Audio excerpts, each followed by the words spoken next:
झऱ्याला प्रवाहित करण्यासाठी श्री शिवाजी शिक्षण संस्था अमरावती, श्री शिवाजी शिक्षण महाविद्यालय अमरावती आणि शिक्षक साहित्य संघ महाराष्ट्र राज्य व मासिक शिक्षक मत परिवाराच्या वतीनं ते 2 दिवसीय सर आपण या ठिकाणी साहित्य संमेलन आयोजित केलेलं आहे। आजच्या या संमेलनाच्या दुसऱ्या दिवशी जी आपलं सत्र होतं पहिले, त्याच्यामध्ये आपण या ठिकाणी एक पात्री प्रयोग नवीन कार्यक्रम शिक्षक साहित्यिकांसाठी आपण आयोजित करण्यात आलेला आहे। विशेष काम करतात, प्रतिष्ठित असतात। प्रतिष्ठित लोक 2 प्रकारे असतात, परंतु आपल्या कामानं प्रतिष्ठा त्या पदाला मिळवून देणारे आणि काही प्रतिष्ठित फक्त पद मिळवणारे, या 2 प्रतिष्ठितांपैकी जे व्यक्तिमत्व आपल्या समोर असतात ते खरे प्रतिष्ठित आपण त्यांच्या कार्यातून ओळखतो आणि त्यांच्याशी बोलण्याची अनेकांना इंगोले साहेब अशी इच्छा असते किंवा आम्ही बोललो पाहिजे, आम्ही या व्यक्तिमत्वाच्या जवळ गेलो पाहिजे, परंतु ती संधी सर्वांना साधल्या जात नाही आणि म्हणून हा एक प्रकारचा नवीन प्रयोग आपण मुक्त संवादाचे 3 विषय होते, पैकी क्रीडा, सामाजिक व शैक्षणिक क्षेत्र या विषयाच्या संदर्भात आपल्या समोर उपस्थित आहेत श्री शिवाजी शिक्षण संस्थेचे कोषाध्यक्ष आणि ज्यांच्या समोर त्यांच्या पिताश्रींचा फोटो या सभागृहामध्ये लागलेला आहे असे भाग्यवान असं व्यक्तिमत्व। कारण आपल्या वडिलांच्या समोर आपण एखाद्या प्रतिष्ठित खुर्चीवर बसलेलो असलो तरच त्या ठिकाणी कुठेतरी मनाला काहीतरी केल्याचं समाधान प्राप्त होते। अशी माणसं महाराष्ट्रात समाजात मोठी झालेली आपण अनेकदा पाहतो, त्यापैकी कमी लोक आपल्या विदर्भातून आहेत आणि शिवाजी शिक्षण संस्थेच्या माध्यमातून त्या ठिकाणी दिलीप बाबू हे त्या पद्धतीचं काम करत आहेत। त्यांच्याशी बोलताना आपल्याला आपण बोलणारच आहे त्यांच्याशी आणि तत्पूर्वी या ठिकाणी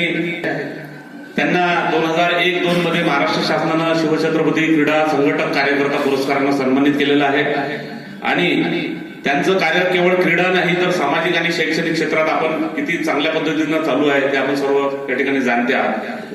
दिलीप बाबू जेव्हा बोलायला लागतात तेव्हा असं वाटतं की यांचं बोलणं आपण ऐकतच राहिलं पाहिजे, अशा प्रकारचं दिलीप बाबूंचं व्यक्तिमत्व आहे आणि त्या खुलवण्याची जबाबदारी मी कितपत पार पडेल, कारण मी त्यांच्यापेक्षा म्हणजे माझं पामाची वाहनं पायी बरी अशा प्रकारचं एक माझ्या अंगीचं लहानपण मी कायम ठेवून माझं धाडस आपल्या पर्यंत आणण्याचा प्रयत्न करतो आणि काही प्रश्न आहेत की जे आमच्या मनात आहेत की आता वय किती असेल 75, आपण टाळ्या वाजवल्या पाहिजे। एक अमृत महोत्सव स्वतःचा साजरा होत आहे त्यांच्या जीवनातला आणि आपल्यासाठी तो फार मोठा नाबाद शतकाची या ठिकाणी शुभेच्छा देऊ आपण सर्वांच्या सभागृहातल्या टाळ्या वाजून आपण त्यांना शुभेच्छा। खरोखरच एक खेळाडू जो असते तो एक वेगळाच असते, तो शेवटपर्यंत जिंदादिल राहते आणि आज आपण तो कलर आपला जो क्षेत्र घालून आले त्याचा आम्हाला खूप आनंद वाटत आहे। तर मी माझ्या मुलाखतीकडे वळतो। जो रम्य काळ होता तुमचा बालपणीचा, आता तुम्ही 75 वर्षात आले म्हणजे तुम्ही आजोबा झालेले आहेत आणि इतरांना मार्गदर्शक आहेत, पण ते तुमचं जे काही बालपण असेल तो रम्य काळ तुम्ही कुठं आणि कसा व्यतीत केला त्याबद्दल बोला। सर्वप्रथम शिक्षण मंत्री डॉक्टर पंजाबराव भाऊसाहेब देशमुखांच्या पावसाचे अभिवादन करतो। त्यांनी किती त्याग केला म्हणून तुम्ही आज इथे बसल्या। आता भाऊसाहेबांनी सगळा त्याग केला, आम्ही इथे बसलो आहोत। त्यावेळेस भक्तीसाठी शिक्षणच असतं तर कोणी इथे राहिलं नसतं। बिलकुल सर, आपण जी भावना व्यक्त केली आता हा पहिला अधिवेशन जे आहे आणि शिक्षकांचं कामच हे आहे की जे काही समाजात नवीन घडतं ते लोकांपर्यंत पोहोचवायची जबाबदारी। जसं महात्मा ज्योतिबा पहिल्यांदा शिक्षणाचं काय पोहोचवायचं काम केलं, त्यांनी पहिले सांगितलं की मोठी कंपनी होती ते सगळं विकत घेऊ शकत होते। आता पहिला मुद्दा मी मला वाटतं की लहानपणी सध्या डोक्यात काही विचार नसतात, चांगलं म्हणायचं काम आहे की काही त्रास नाही, काही विचार नाही, फक्त खेळणे आणि माझा भाग जो होता अंबावेट म्हणजे मी तिथं राहायचो आणि त्यावेळेस काही हा मोठ्या शाळा नव्हत्या, आपली नगरपालिका महानगरपालिका नगरपालिकेची प्रायमरी शाळा, माझं शिक्षण पहिले नगरपालिका प्रायमरी शाळेत झालं अंबापेठच्या बाजूला आणि आमच्या पेढेला ग्राउंड होतो, त्याच्यामुळे तिथून उठलं की मग तिथं सगळे आमची क्रीडा अंबापेठ क्रीडा मंडळ आमच्या सगळ्या आपोआपच तिथं जरूर पाहायला गेले, खेळायला तर आपण खेळलं पाहिजे, शाळेबरोबर सुरुवात झाली आणि मग त्याच्यानंतर तिथून 5वीत पण व्हायचं बाजूलाच आहे म्हणजे अंबागडीतच होती. म्हणजे आपलं जे बालपण आहे ते अमरावती शहरात गेलं या शहरात आणि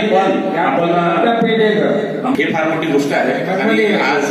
तोच विषय आम्हाला प्रेरित करणारा ठरला. समज आणि त्याच वेळेस मग ते खेळाची तिथून म्हणजे ग्राउंड असल्यामुळं खेळाची जो सुरुवात केली आणि त्यावेळेस कसं होतं की बालपण असल्यामुळं आणि वडील तर तेव्हापासून राजकारणात पहिल्यापासूनच होते म्हणजे माझ्या लहानपणापासून असल्यामुळं ते घरी काम फार कमी राहिले. मी तुम्हाला माहिती करता सांगते की भाऊसाहेबांचं जे इलेक्शन आहे मला एक खासदारकीचं त्याच्यात गाडी रावसाहेबच चालवायची भाऊसाहेब बरोबर वा मी खूप मोठी म्हणजे काय म्हणतात त्याला पूर्ण आपल्या इलेक्शन जे घेतलं भाऊसाहेबांचं उपस्थित इलेक्शन राहणारी भाऊसाहेबांचं निवडणूक रावसाहेब इंगोले यांनी स्वतः चालक म्हणून सांभाळली. त्याबद्दल आपण सुद्धा आम्ही कधी टाळ्या सांगत नव्हतो इथं मुलगा सांगत भाऊसाहेबांचे भाऊसाहेब होते आणि म्हणूनच तुम्हाला माहित असेल की पहिल्यांदा जेव्हा भाऊसाहेब निवडून आले म्हणजे खासदारकीचं पहिलं इलेक्शन नंतरची गोष्ट म्हणजे पहिले इलेक्शन 52 मध्ये झालं. त्यावेळेस भाऊसाहेब कृषी मंत्री झाले आणि त्यावेळेस भाऊसाहेबांनी जी स्थापना केली भारत कृषक समाज 1955 मध्ये त्या भारत कृषक समाजाचे अमरावती जिल्ह्याचे अध्यक्ष रावसाहेब इंगोले होते पहिले. छान छान. नाही एक आम्हाला मला जाणून घ्यायचं आहे तर मग तेव्हा माझं लहानपण म्हणजे ते गाव कसं आहे आता परिवर्तन म्हणतात ना आणि आपल्या भारत देशाच्या लोकांना एक सवय झाली आहे त्यानं केलं म्हणून मी केलं पाहिजे म्हणजे माझ्यात काही ना चांगला मी करू शकतो हा विषय सुटला म्हणजे याला गुलामगिरी म्हणतात का आपले हे केलं मग आता सगळे एकाच ठिकाणी म्हणजे आता त्याचा बरोबर इंग्लिश शिकते तर माझा बरोबर इंग्लिश शिकला पाहिजे शिकू नये पण इंग्रजी शाळा आणि मराठी शाळेत काही फरक नाही आहे. सगळे प्रायमरी शाळेत मराठीतच शिकले भाऊसाहेबांचे शिक्षण पुढे झालं पापडला पहिल्यांदा त्यांच्या गावातल्या शाळेत तिथून कारंजाला आला वाशिम जिल्हा. वाशिम जिल्ह्यात मग फर्ग्युसनमध्ये गेले म्हणजे उच्च शिक्षणाकरता त्या इथं जागाच नव्हत्या उच्च शिक्षण सगळे त्यावेळेस म्हणजे उच्च शिक्षण पुरायला जायचं तर भारतातही नव्हतं तुम्हाला लंडनला जावं लागायचं म्हणून जितके मोठे लोक त्यावेळेस गेले ज्योतिराव बोस सुभाषचंद्र बोस होतो जवाहरलाल नेहरू होतो सगळे शिक्षण कुठे गेले सगळ्यांना फॉरेनलाच घेतलं म्हणजे उच्च शिक्षण पण इंग्रजी शाळा आपल्या इथं ज्या आज चालू आहेत त्याचा एकच विचार असा आहे का या प्रोफेशनल जे शिवाई शिक्षण संस्था पहिली प्रोफेशनल होती आताही नाही शिवाई शिक्षण संस्था गरीबाच्या प्रत्येकाला शिक्षण मिळायला हा उद्योग होता. आता म्हणजे आता सध्या शिक्षण सम्राट झाले भाऊसाहेब शिक्षण महर्षी होते आता शिक्षण सम्राट आहे कॉन्व्हेंट काढलं असं म्हणता येईल की आता जो कालपर्यंत शाळा विकत होता आराधनावाला आता तो स्वतःची शाळा काढून शिक्षण विकत आहे. कॉन्व्हेंट काढते तर विविध प्रोग्रेस पैसा जमा करायचंच काम आणि आज कॉन्व्हेंटची बी 1 लाखापासून तर 10 लाखापर्यंत आहे आणि कॉन्व्हेंट मध्ये तेच लोक शिकू शकतात की ज्यांच्यावर पैसा आहे तुमचं सगळं तिथूनच मिळते. आणि जाणून घ्या आणि आम्ही अजून म्हणतो पाहिलं दुसरी गोष्ट कॉन्व्हेंटचे पोरं फक्त इंग्लिश सोडून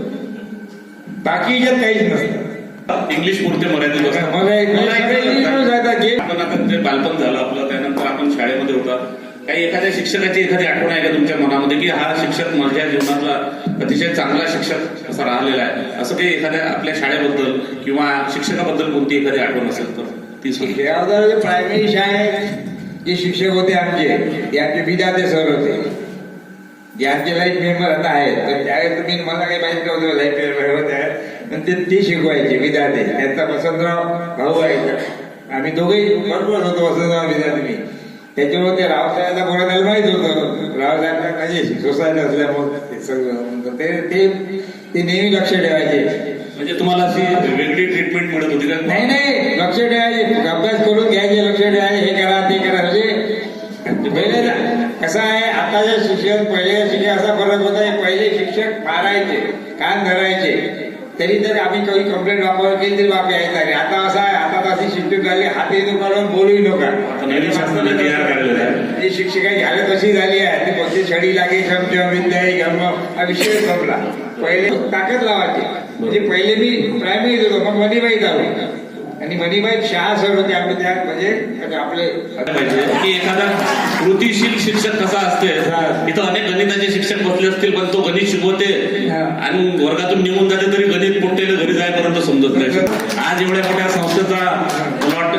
चौथी पहिल्या सध्या 2 वेळा उपाध्यक्ष 2 वेळा कोशाध्यक्ष सत्याने बघून म्हणजे माझ्या त्यावेळेस मुलाने तरी चांगले होते राहायचे वेळा प्रत्येक गोष्टी इतके सुद्धा म्हणजे त्यावेळेस जे ट्रेनिंग दिलं त्यावेळेस हे हाल होता तर ते आता- शिक्षक मला अजूनही आठवतात. त्या 10 रुपयावर लाठीमध्ये असे होते त्यावेळेस म्हणजे बीएमबी होतो आणि माझ्या आंबाकडे त्यामध्ये प्राध्यापक बीएमबीचे राहायचे म्हणजे खांडेकर कुलकर्णी सगळे हेच होते त्यावेळेस प्राध्यापक ते सगळे आणि पाध्ये मॅडम पाध्ये सर हे त्यावेळेसचे होते आणि मग आम्ही बीएमबी शिकलो आणि आम्ही त्यावेळेस आर्ट्स बनवून शिकलो आणि त्यावेळेस मी स्पोर्ट्समध्ये चालू झालं होतं खेळायला त्याच्यावर पहिले तर मी गेम्समध्ये लक्ष दिलं म्हणजे नाही, मी गेमकडे येणार आहे परंतु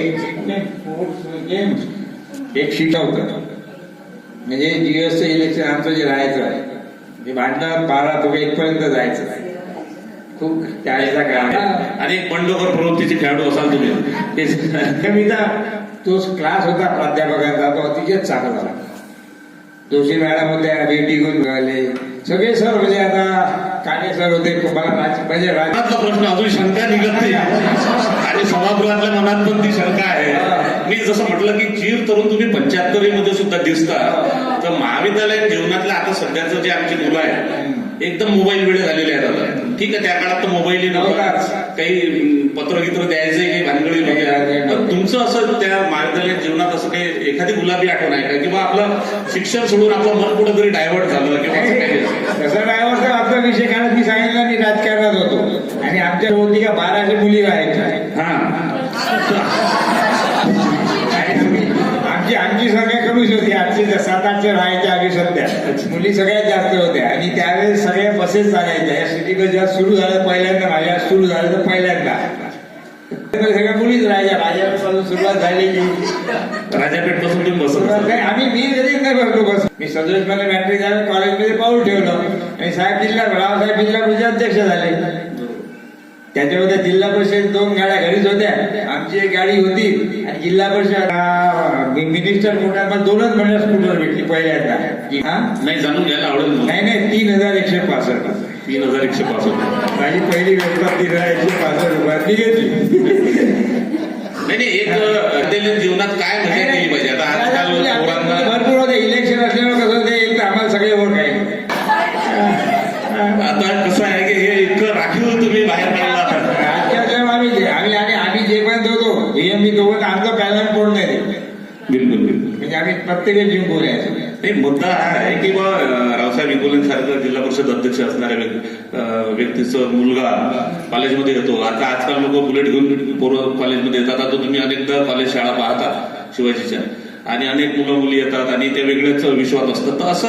काय भावविश्वास असते महाविद्यालयीन जीवनातलं की ते टाळलं पाहिजे या नवीन पिढीनं असं तेवढंच एक ही मजा केली पाहिजे गॅदरिंगच्या बसता गेल्या पाहिजे धुमधाम तिथं केली पाहिजे इलेक्शन खेळलं पाहिजे पण अभ्यासाकडे लक्ष बरोबर दिलं पाहिजे तुमच्या जीवनातल्या ज्या काही महत्त्वाच्या ज्या गोष्टी असतात राहिलंच पाहिजे ना अभ्यासाकडे आणि खेळाकडे आपण वळलं पाहिजे